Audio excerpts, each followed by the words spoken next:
So, does it say it's recording on your end? Yes. Okay, there we are now recording, and I'm excited for this conversation. I have Jake with me, and he's been gracious enough to join me, and we're going to record a video talking about a whole bunch of interesting things. And so we'll go ahead and get started. This is the Dangerous Faith YouTube channel, and then we'll talk to Jake about other ways you can learn about what he's been up to. But anyways, I'm excited. Jake, thank you for joining me. Thanks for having me. It's always a pleasure to do stuff like this. It's fun. Yeah, it's a lot of fun. I agree, and I've been excited for this. Jake's, like I said, has been very gracious, and I'm thankful. So, Jake, tell us a little bit about yourself. I guess where do I start? Probably the part that most people from your channel and your audience might be more familiar with is I was born into a Christian household and kind of grew up that way all through my youth and teens, and kind of, at that point where I was becoming like a young adult and kind of finding myself, I started to reconsider and kind of like had a lot of questions about, the fundamentalist Pentecostal Christianity that I was raised in. And after kind of a lot of hard thinking, I just kind of came to the conclusion that I just didn't really have enough to hold on to it. And I kind of let go, and I have kind of found a lot of peace in kind of that unknown and the searching. I really like to, have conversations like this with people of all beliefs. And so I'm an agnostic atheist now. I just shorten it to atheist because that's what most people will understand. But I've got my own channel, Jake the Atheist, and I just like to kind of keep talking about this kind of stuff and sharing my thoughts with people, and just exploring their backgrounds, sharing my background, and stuff like that. That's the short version of that. But I can elaborate on like my history in the church and Christianity and any of that if you want. Or I don't know.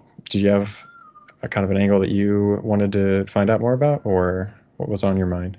We'll see about that. We'll see how things go, and I figured, we'll see where the wind takes us there. But I guess in terms of the future, if your life turned out perfectly just how you wanted it to in terms of career or whatever that looked like, what does a good life for you in terms of trajectory look like? Some details. You want like a house at Beverly Hills mansion? Like what is the good life for you looking forward? That's an interesting question. I think a job that I like, something where, everybody wants to make, enough money. I wouldn't say that I want to be rich. Enough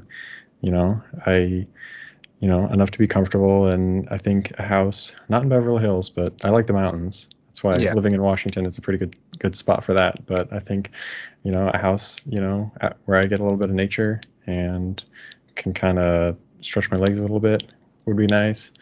If you can hear my cats meowing at the door behind me, I don't know, just pets and family and good food. And I like to go for runs and hikes and stuff like that. I don't know. I'm doing a little bit of that now, but I think, in the future, just more time to do things like that and just hang out with friends. And I don't know. I think the things that I'm working towards now, I think maybe just a little bit more of a realization of that in the future would be, I think I'd be happy with that. Absolutely. I have my cat who's on the couch across from me, but he's sleeping. So if he ever gets up, I'll show him to a little bit. But he's sleeping. His name is Finn, and he is cute. But okay.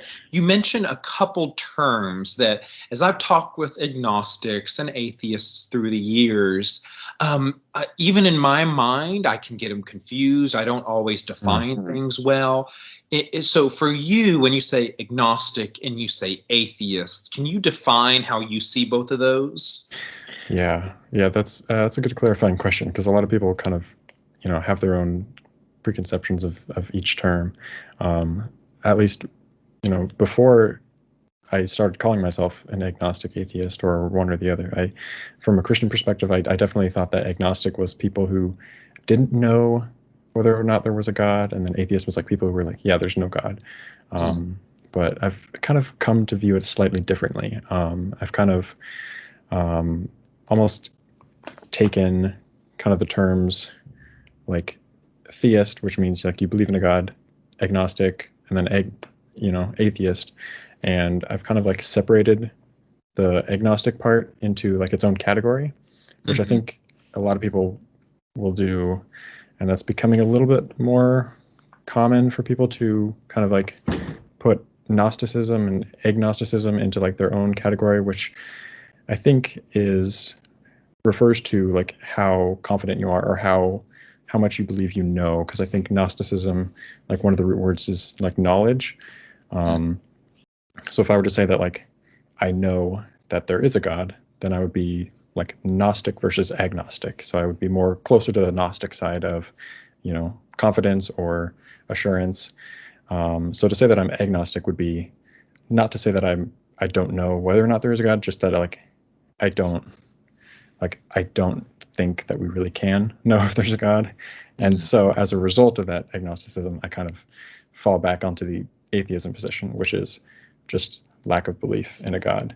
I've heard people kind of define that as well as like a positive belief that there absolutely is no remote possibility of a God or no single crumb of a God anywhere to be found. But, I think that's a claim that, that's something that you would have to kind of like prove. You'd have to kind of like present evidence that, deism is wrong, which is something that seems kind of hard to me.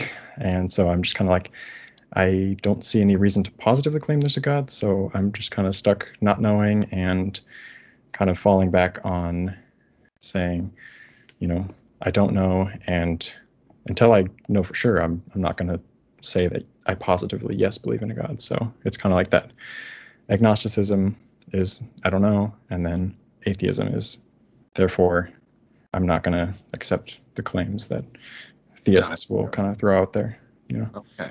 So I see within atheism, maybe there are many ways of putting this, but maybe there's a softer atheism of I lack a belief in a God, and then maybe a strong atheism, if I'm using these words correctly, where it's like there is no God and it's a positive statement. Yeah. It's soft and I believe the other one is like hard atheism, but you've definitely like seen a lot of atheists break down, the terms and stuff, and there's still a lot of disagreement. But there are like what people will refer to as like soft atheists and hard atheists. Hard atheists are the ones that I was mentioning earlier, where they're like, yes, I believe that anywhere there's the chance of a God, and so I don't think I would put myself quite that far. I definitely think I'm kind of closer to soft atheism, where it's like, I don't really think it can be proven or hasn't been proven yet. So, therefore I don't believe. But, if evidence were to change or, something else, I discover something else, I'm open to, hearing more and that kind of thing. Yeah, definitely. You had a recent interview, and I'm going to talk a little bit more about you, and then we'll get to your story. Sure. And so a recent interview, was it with D the Humanist, I believe? Was that? Yeah. Okay. And y'all were talking, and I greatly enjoyed the interview. And one thing that y'all talked about that made me really sad, but was that sometimes it can be tough to find community. Right. You're tough to find like-minded people that, agree with you on various things. And so you said you grew up in the church in a more Pentecostal fundamentalist household. As you've left Christianity, how have you found that community, or how have you gone about, I guess, finding that friend group of like-minded people? Yeah, I would say that I definitely don't have the same community that I had around me when I was going to church. I've always had a small handful of friends that, I like they didn't completely stop talking to me or this or that once I left. Some of them weren't believers. There were a few that still believed, and they were like, yeah, it's cool, you know, we could still hang out. But like my friend group did shrink, and you know, it's not like I had a place that I was going to regularly every week or several times a week anymore.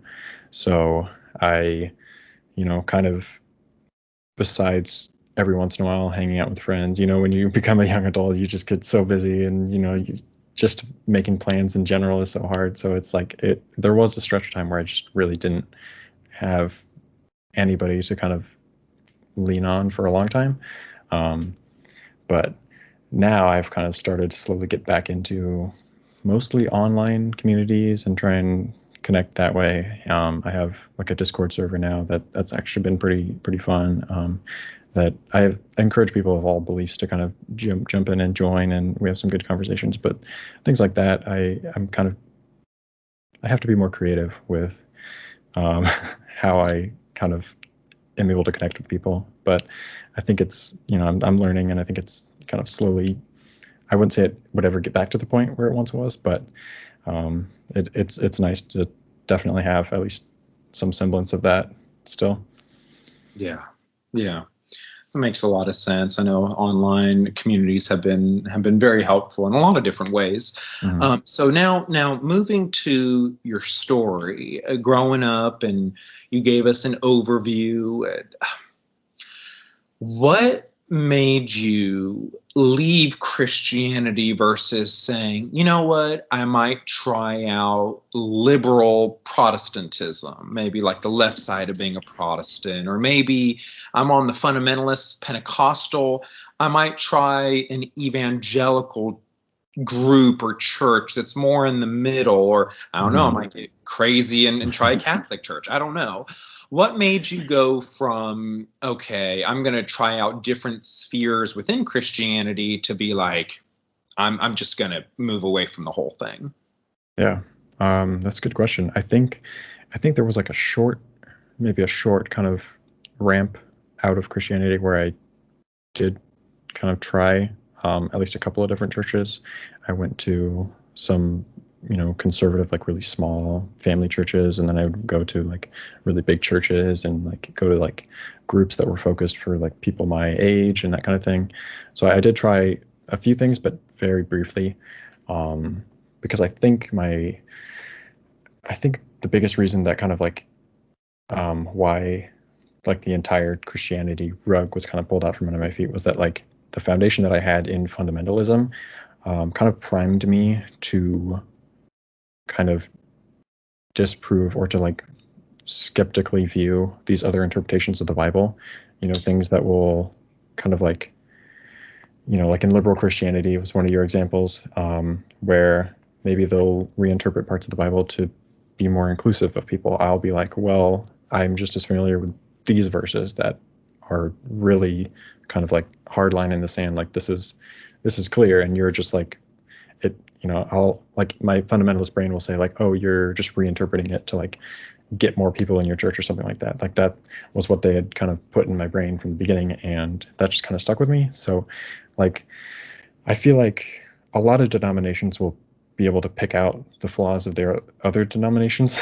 And when you come from like a fundamentalist baptism, or not baptism, fundamentalist background, it's very all or nothing with that group of people. It's like you believe the Bible is perfect and you follow every word in it, or, you know, or you're not really a Christian.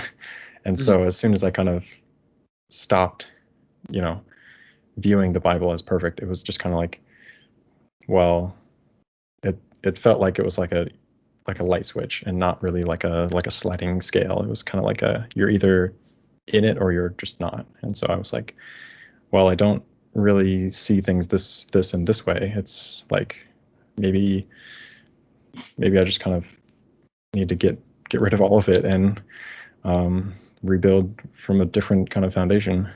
So Yeah, that makes sense. Yeah, it does make sense. In a way, the way you were shaped and formed in a more stricter household with a stricter interpretation of the Bible, on your way out, it was almost like a double-edged sword to where it prevented you from going into other areas of Christianity. I find that so fascinating. Yeah. To Yeah. where it's like it did probably the opposite of maybe your pastors or parents might have envisioned it being formed and trained in that way. You're like, well, if I'm not going to believe in this interpretation of the Bible, I can't go to these other ways as well. So I find that interesting.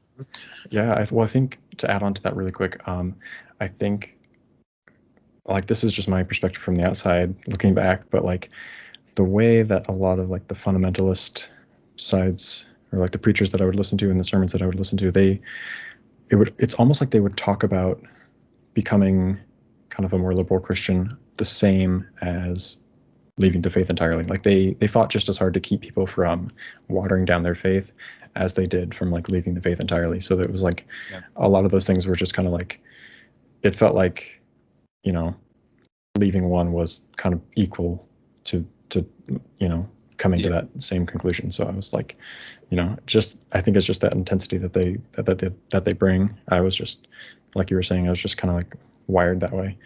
Yeah. Okay. I guess on your way out, as you're heading out, what prevented you? Because some people, when they leave Christianity, they go to like a Oprah style spirituality that maybe we don't know who God is. Maybe we don't know what religion is correct, but there are higher forces out there. There's spiritual, whatever, insert a language for that type of worldview is like spiritual but not religious. What prevented you from going that direction of just kind of maybe something's out there, I'm just guided by a higher power kind of deal? Yeah. I think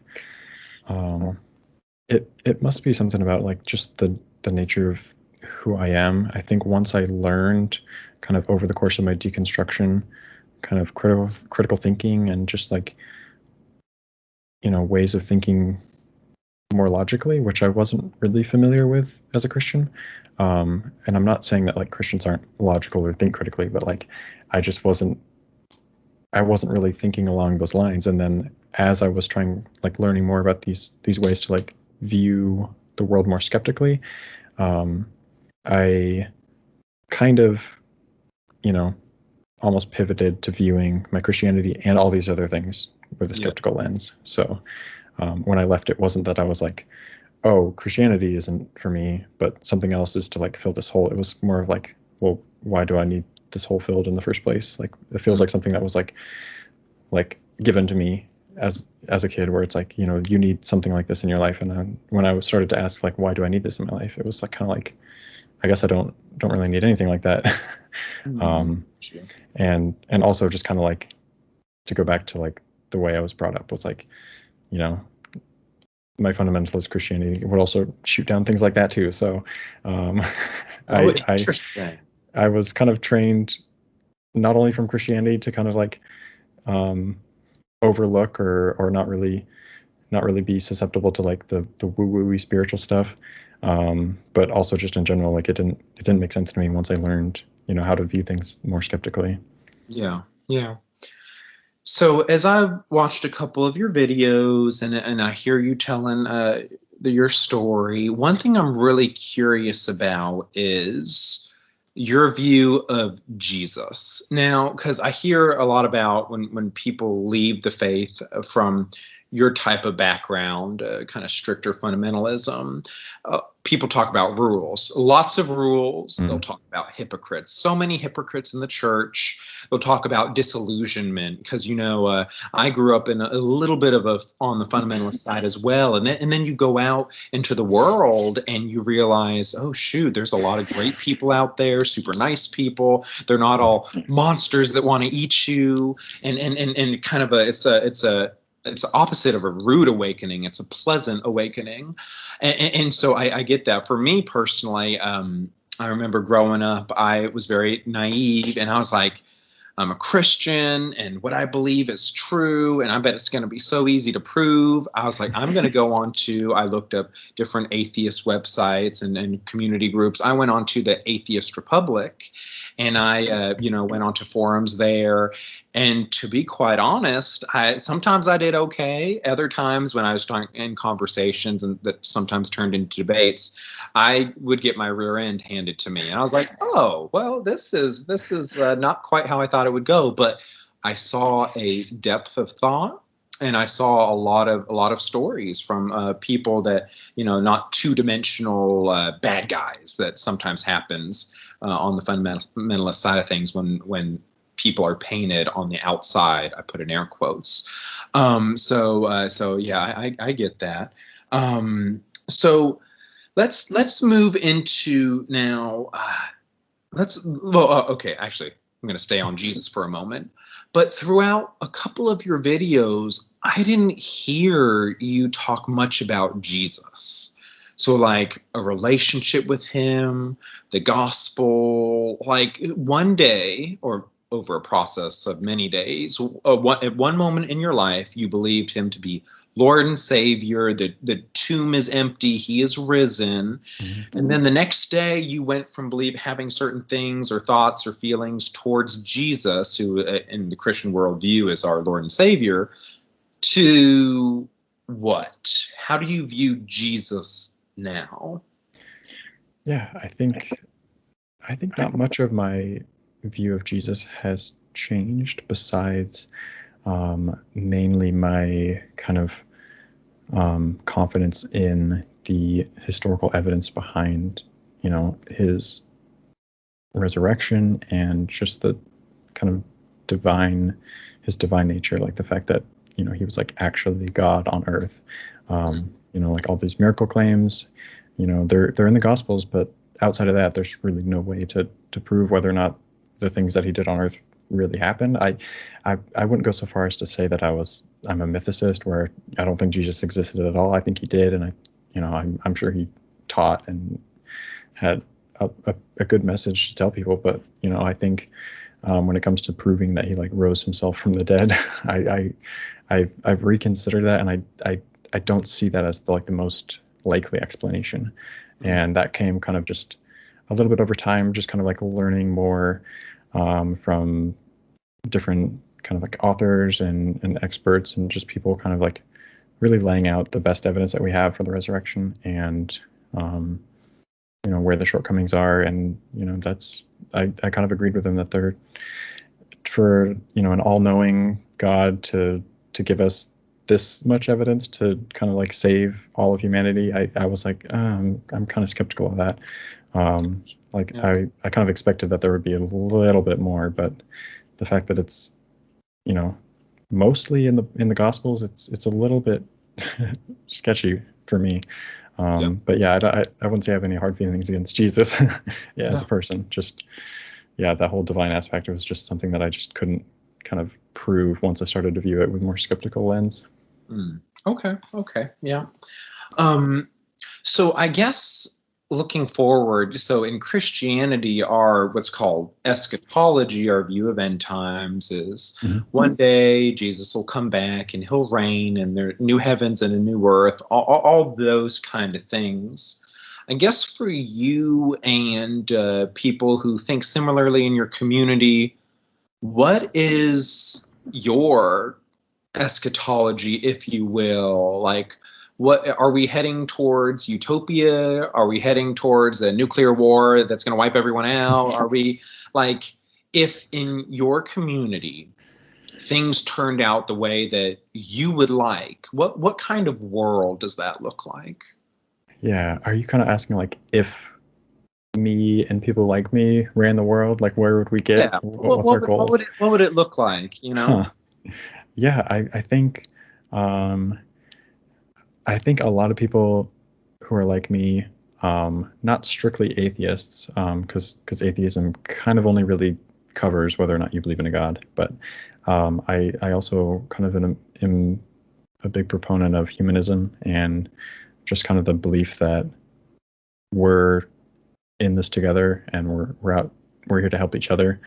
And so, I think like if it was up to me and people like me, I think there would be a lot of we would see a lot of progress in, humanitarian efforts, and increasing equality for, people who are really struggling and trying to give everybody, a fair shot. I'm not a politician. I don't know how to do that, but I definitely value those things, and things like justice and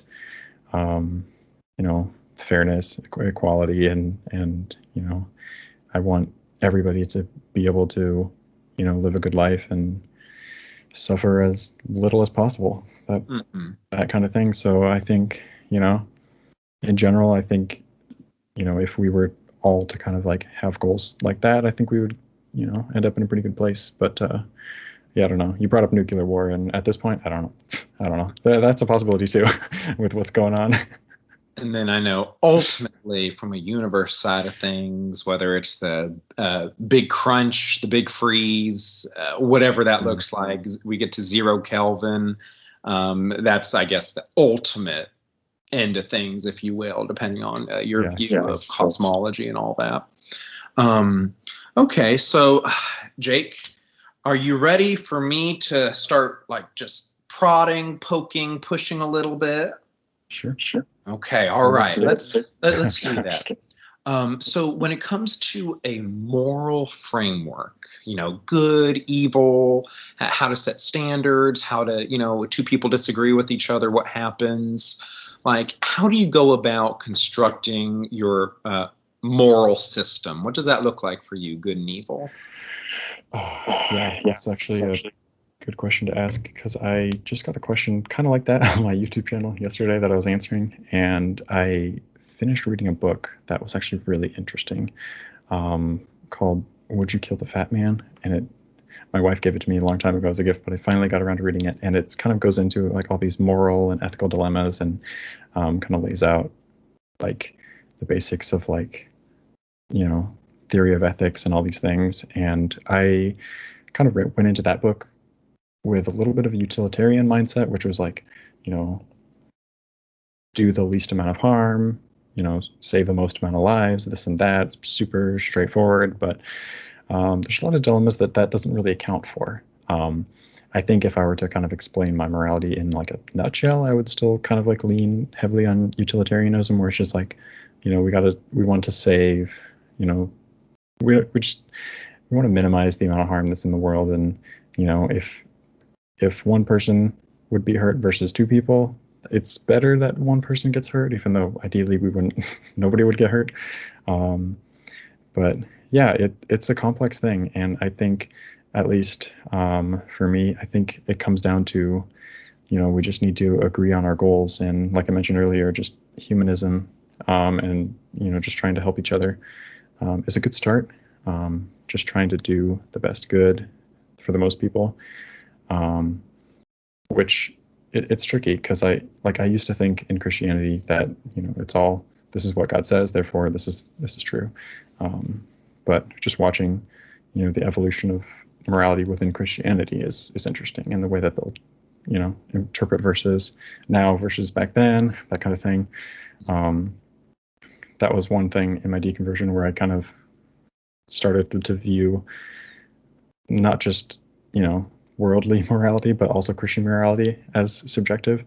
And as I was trying to figure out like, where does morality really come from, I think what made sense to me was just the evolutionary angle, where people who can work together and get along and aren't kind of stealing and murdering each other left and right usually end up lasting the longest. So those are the things that kind of work out for societies, and those things just kind of get ingrained in us over time. And I think it's a mix of just kind of that that nature of growing up in a social community with humans who are communal creatures, and just a little bit of like doing that hard thinking of trying to figure out like, what do I value, and where are we trying to go. So yeah, it's complicated. It's not like a 1 + 1 = 2 kind of answer, but yeah, I try to put a lot of thought into it, and I'm still trying to kind of figure out an easy answer for that. But yeah, I think it's complicated, and it's a fun discussion to have, though. So I agree. A lot of stuff goes into it. So I hear a little bit of utilitarianism. I hear a little bit of evolution. We've figured out that working together tends to do better for the group than fighting each other, killing each other, all that stuff, and stealing and all that. So kind of evolution combined with utilitarianism and some other things. So my question to you would be, then at the end you mentioned, agree like goals and where you are going. Yeah. Would you adjudicate between two groups that disagree? And the thing I don't like about these conversations is automatically things go to Hitler, right? Everything ends up with Hitler, no matter where you start, because he's like that stereotypical monster that people think of, killing lots of people. So let's say you take culture A that wants to go in this direction and agrees on these goals. And then you have culture B that wants to go in the opposite direction with other goals.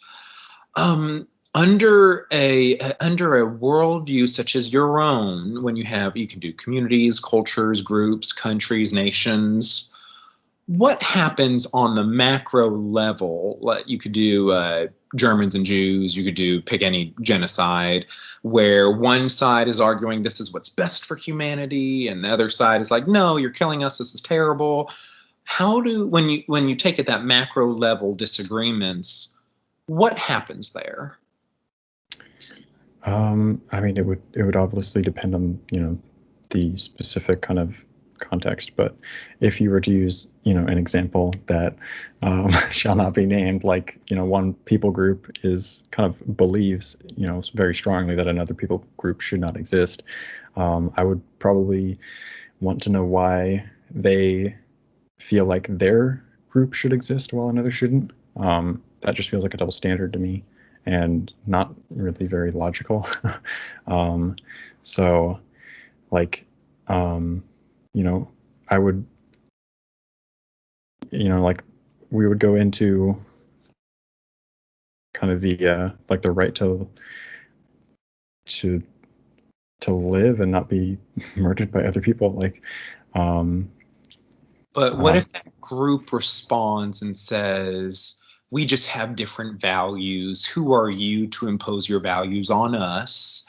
What if they go that route? Like, nah, we're going to do our own thing. Thank you very much. We're just going to disagree on values, and we're going to go ahead and kill this group. Just what would you say at that point? Yeah, I mean, I think my position would come from one of empathy, where I wouldn't want to be killed, whether or not I was a part of that people group or not, and I would come to their defense and not the defense of the people who are trying to kind of inflict that kind of harm on that people group, because we got to stick together, and you never know when you're going to be next. So that kind of thing of like empathy and just considering, what if that were me? That's one thing that I've heard kind of in the morality discussions about, like, coming up with rules for society, was that, a good kind of like exercise to kind of determine whether or not, the rules that you've come up with are fair, is to put yourself in as like a member of one of the lowest classes of like your society, or like one of the most shunned groups, and be like, would I want to be in that group? Would I feel comfortable being there? And that would probably give you a pretty good indication that you might not want to, because I don't think anybody would, from civilization A who wants to inflict harm on civilization B would volunteer to join civilization B. It's kind of like as kids, if you were like if you were the one to break the candy bar, but then your mom makes you pick which piece you get second, then you be sure to break it as fairly as you can, so that you don't get left with the short end of the candy bar. That kind of thing. Yeah. And so I would wholeheartedly agree with you on empathy, want to put ourselves in another person's shoes, see what it looks like, see how it feels. I guess the tricky thing for me is we can have this mindset, you and me, and it's a great mindset, but to some people and some cultures, they'd be like, so what? I don't care about empathy. It's what we want. It's our goals. It's our values, whether it's racism, nationalism, insert whatever it might want to be. And I feel like, while I feel morally correct, at the end of the day, if you have a moral system with those things, like I said, that are good things in my mind, it's just, I don't see how we might go about persuading tyrants, whereas at the end of the day, for them, might makes right. It's who has the power, who has the biggest stick, the largest gun, gets to rule the roost.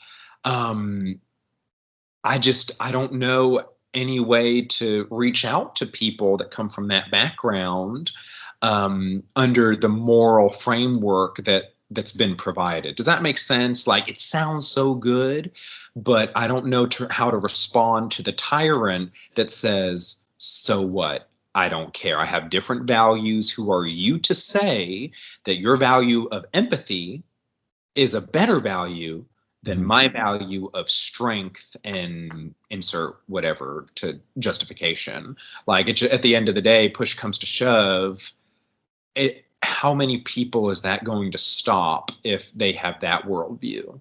Yeah. Are you kind of saying, like, how, if people don't want to value empathy, how can you, how do you make them value empathy, or what's the... In your worldview, your moral framework that values empathy, utilitarianism, the evolution of morality, to come to the conclusions that you do, that can be you personally and subjectively. Why would other people, or why should other people care if they have different values? Like, who are you, Jake, to then tell other people, oh, this is the best way of living? Like, where does that authority come from, potentially?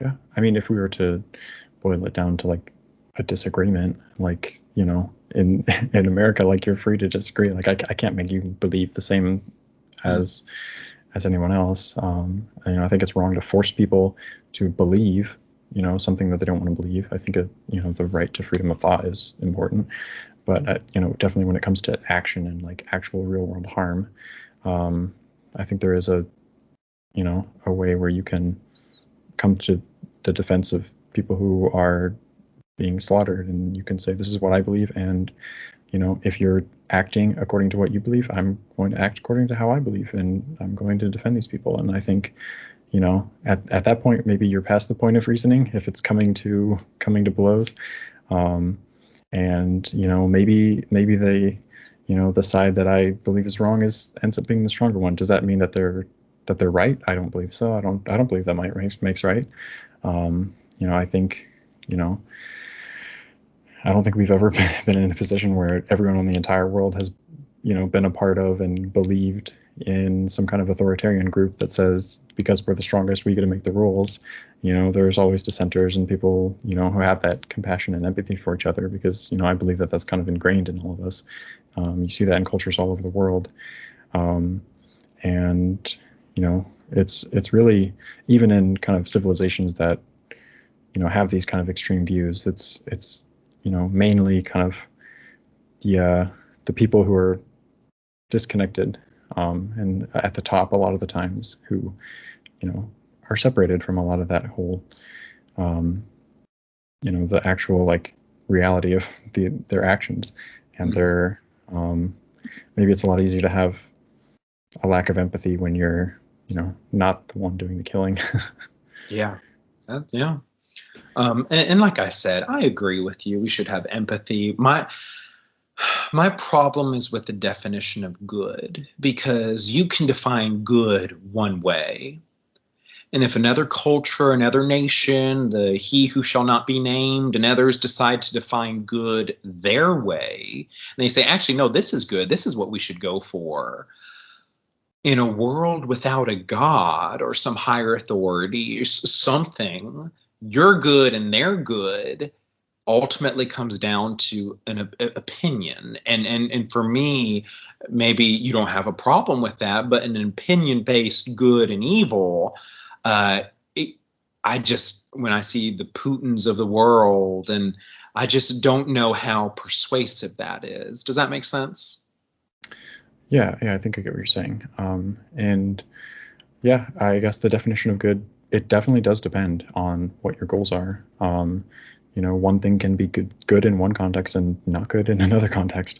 Like I've heard morality be described as like the rules to a board game or something like that. And it's like you can't really determine if something is maybe allowed or not allowed in a game unless you have rules. Like if there are no rules, then anything goes. I can I can pull out my Nerf gun and shoot your king on the chessboard if I wanted to. It's that kind of like things that you have to agree on. It's kind of like an agreed upon either a goal for your morality. It has to serve some kind of purpose, whether that's increasing well-being or minimizing harm. Those are kind of measures or standards that we can use to determine if something is good or bad. So if cultures have similar goals, then they would agree on this being good and this being bad. But if a culture has different goals, then it would make sense that they would see things differently. Yeah. And for me, I just this will be my final comment. Then I'll let you respond if you want. We can move on to our next topic. For me, I just see everything eventually devolving into might makes right. I just don't know how we can avoid it. And we've seen that, not that we need to get political, but we've seen that in this country. It's everyone just is grabbing the systems of power. And there's a lot of fear, a lot of just might makes right. And I believe good is this, you believe good is that. Well, I just got to be an authority so I can shove my view of good down on you. And I just don't know how to avoid that. But anyways, if you have any response, you go ahead and then we'll move on to something else. Yeah, I think just bringing up might makes right. I always think of, the Bible and the God of the Bible. Like that's another thing. And as I was thinking about morality, that, people, who are religious might kind of claim true and objective morality. But they appeal to a God who kind of seems like he might change his mind. Or, if you were to say that morality is objective because it comes from God, well, what happens if God changes his mind? Would it be, is his might make his right? Is that kind of just like an exploded version of what the kind of examples that you're outlining on Earth? And, do we just, believe that this is good because God says it's good?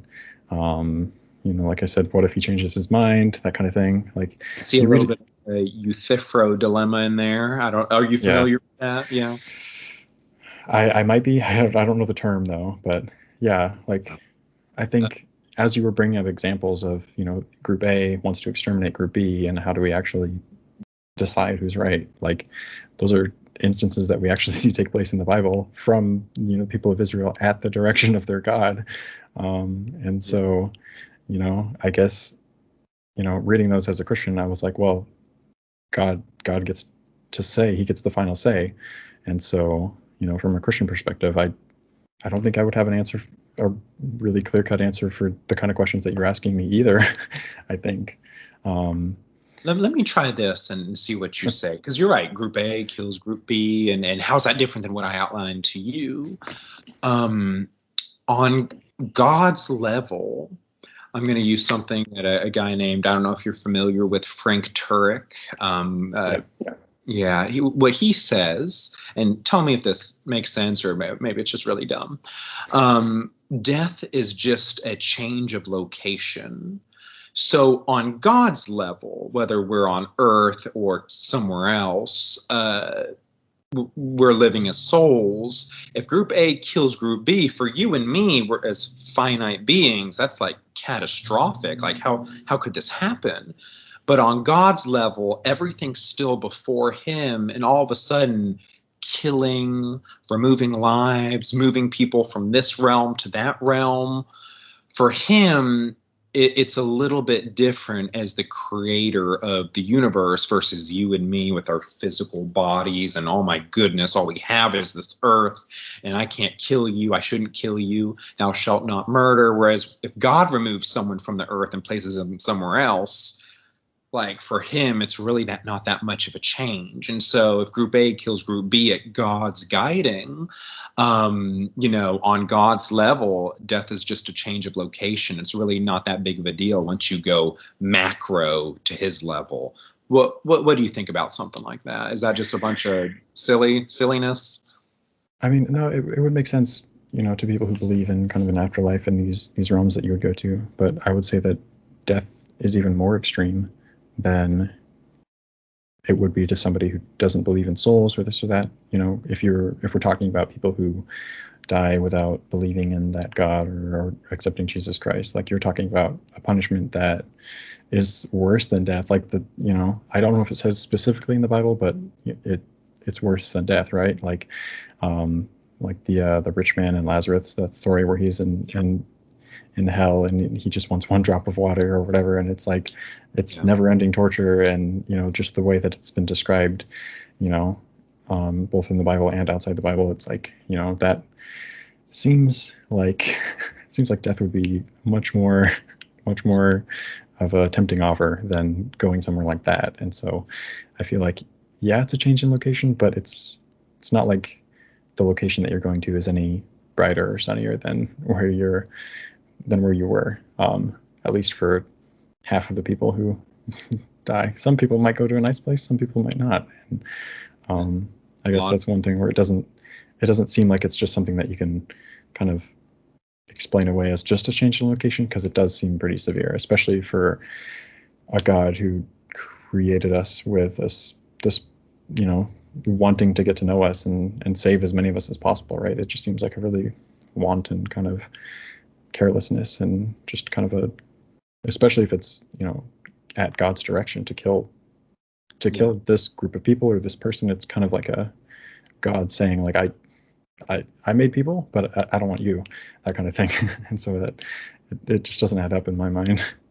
Yeah, and I think traditionally, obviously this isn't persuasive for yourself, but traditionally people would insert what's called the free will defense, that we have chosen of our free will to. I'm not a Calvinist. I'm not a predestination for some of the reasons you're citing. We use our free will to knowingly rebel against God, and no one is good, and all the stuff that you heard growing up, and that we all, we've all fallen short. Insert gospel presentation, which I won't do for you. You know how it goes. But anyways, so all right, do you want to respond, or is it okay if I head on? I've been working on a script for a video about the free will argument. So if I could add really quick, I don't want to like spin us off into a tangent or anything, because I think we're already on a tangent. But like a really quick response that I have to the free will argument is one thing that my pastor would say a lot in prayers, kind of wrapping up services, would be like, "Forgive us, Lord, for the sins we've committed, or for the the evil we've done, and for the good that we've failed to do." And I really like that statement, because it kind of like reminds me that you can, like, doing wrong isn't just kind of an act of malice or something that's intentionally done to harm somebody else. It's also like not stepping in to kind of do something good or help somebody when you have the opportunity and you should. And so when I think of the free will argument, I think of say you're walking down an alley and you see somebody being attacked, and you're like, should I just ignore them? Should I just keep walking? Like, we all know what we should do. We should help them, if we have the ability to, if we know that we could stop, this attack or this person from being harmed or robbed or this or that. It's like, we all would feel some kind of responsibility to do that. But then if we were to kind of step back and look at this from like a macro standpoint, from the perspective of God, like, why do we give God that pass? Why do we tell him that, like, why do we say that it's bad for people to fail to do good things, but then kind of say, oh, God works in mysterious ways. He can, he doesn't have to he doesn't have to do good if he doesn't want to, or if he has a plan for doing something else. Like, he can send this person to hell by his own direction and this and that. And it's like we give God a pass for the evil that happens in this world when we hold ourselves to a much higher standard. And yeah, that's kind of the brief of it. That makes a lot of sense. Now let me try. So you're working on a response to the free will defense. Now I'm going to also work on that response to your another response. Anyways, what about, let's say I respond in this way. We let God off the hook, so to speak, because we tell God, even though he created us, that we don't want him to do his job. So for instance, Adam and Eve in the garden, whether you believe it's literal, metaphorical, it's all just a bunch of rubbish, whatever you come from, Adam and Eve said, hey, God, we don't want you. So God has a certain job description: creator, protector, provider, et cetera, et cetera. And so when we reject God, both in our Western civilization as it becomes more and more secular, and Adam and Eve in the garden, it wasn't just, hey, God, I want to go sleep with who I want to sleep with. God, I just want to be able to say the bad word every once in a while that I couldn't say growing up. But we ask God to abandon his whole job description. And then what happens is we say, God, we don't want you anymore. Get out of here. I know how to run my life so much better. God says, okay, you run your life. And then nature acts a certain way. We act a certain way. We're capable of immense types of evil. And then we say, God, where are you? And then God's like, oh, you didn't want me anymore. You didn't want me to fulfill my job description, which would be to protect and provide. What would you say to a response like that, that we don't want God and therefore we don't get some of the benefits that would come with God? Yeah, I would say that could be interpreted a little bit subjectively. Like, in the Bible it says, like, God sends rain on the righteous and the unrighteous, or the good and the wicked, or whatever. And so, it acknowledges that, God, good things happen to bad people and bad things happen to good people sometimes. And, not everything is a kind of a black and white, like, oh, you do good, you follow God, your life's going to turn out great. Like, I know a lot of us as Christians kind of don't buy into that prosperity gospel kind of thing. And, I still don't see Christianity that way. It's not that cut and dry. But, just to kind of attribute things that happen to us when we don't believe as a result of our lack of belief in God, I think that maybe a little bit of our own interpretation kind of playing a part, just as much as, say a believer would attribute something good that happens in their life to the result of a God, when likely, a lot of good things happen to people who probably don't deserve it, and a lot of bad things happen to people, like good people, who don't deserve it either. And I think it's just kind of like that interpretation of, how you choose to see the world. That's probably what I would say. Yeah. And okay, so I spent this past little time poking and prodding. Now I'm going to put forward a positive, let's say, argument for the existence of God, and I just want to see what you have to say, so that you can poke and prod me. Now I'm an equal opportunity offender, and so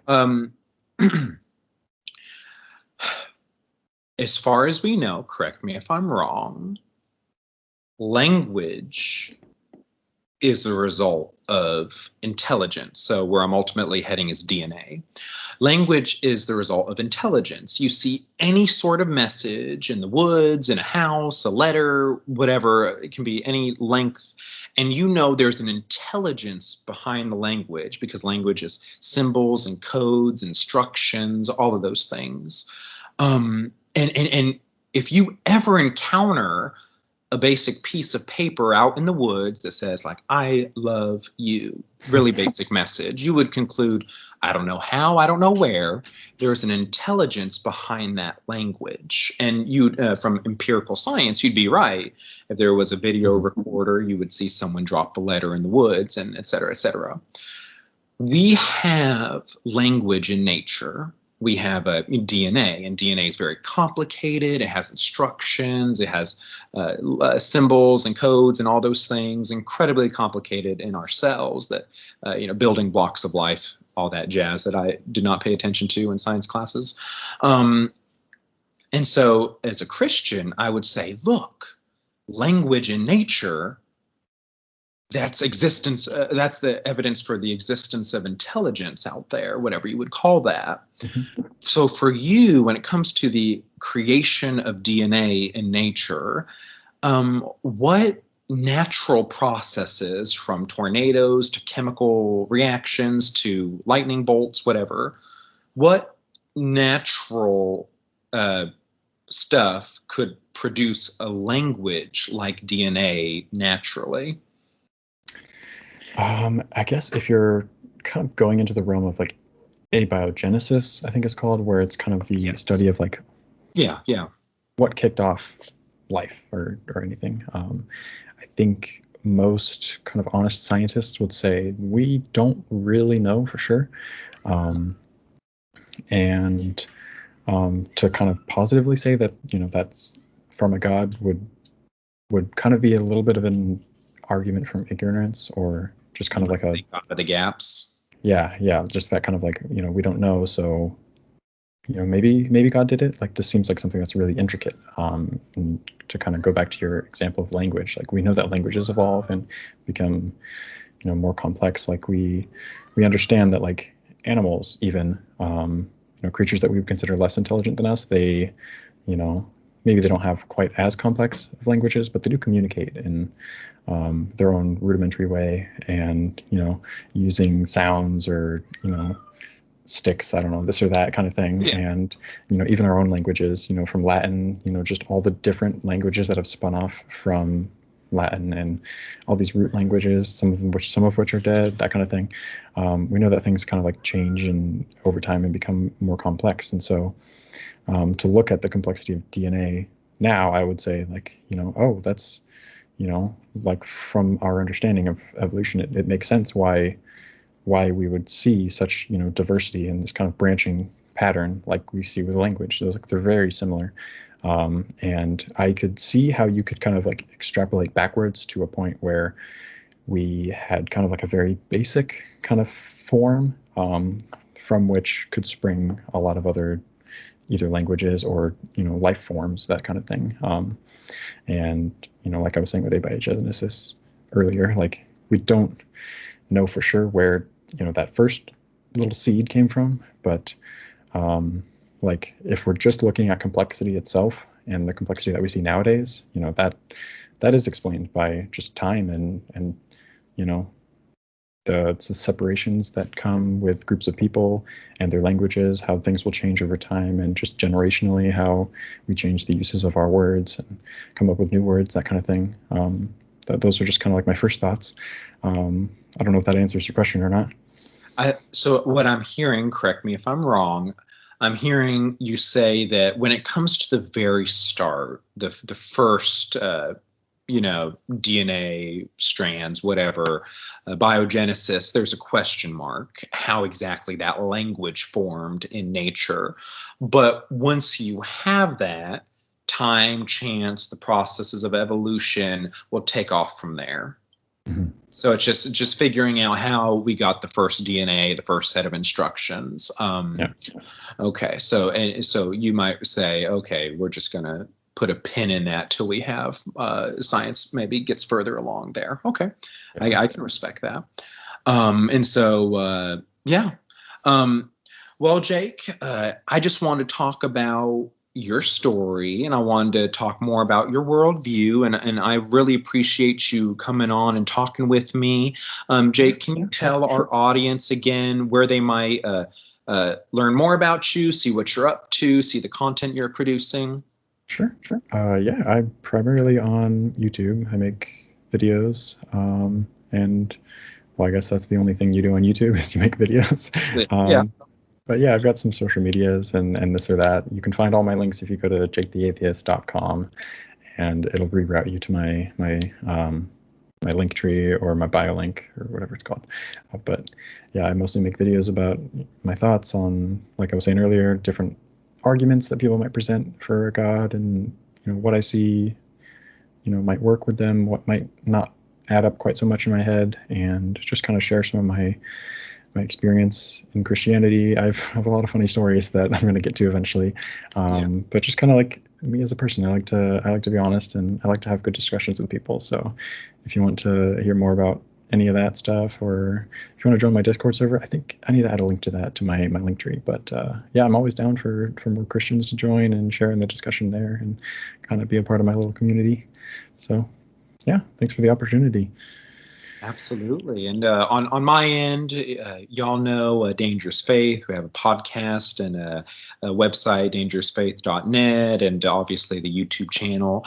But yeah, anyways, friends, it's been a joy. I'm glad you could join us. I hope you learned some things, and feel free to ask questions of either of us. But anyways, Jake, thanks for coming on.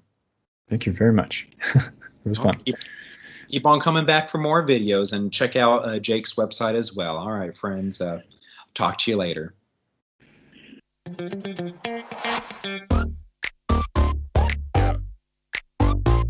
Get it.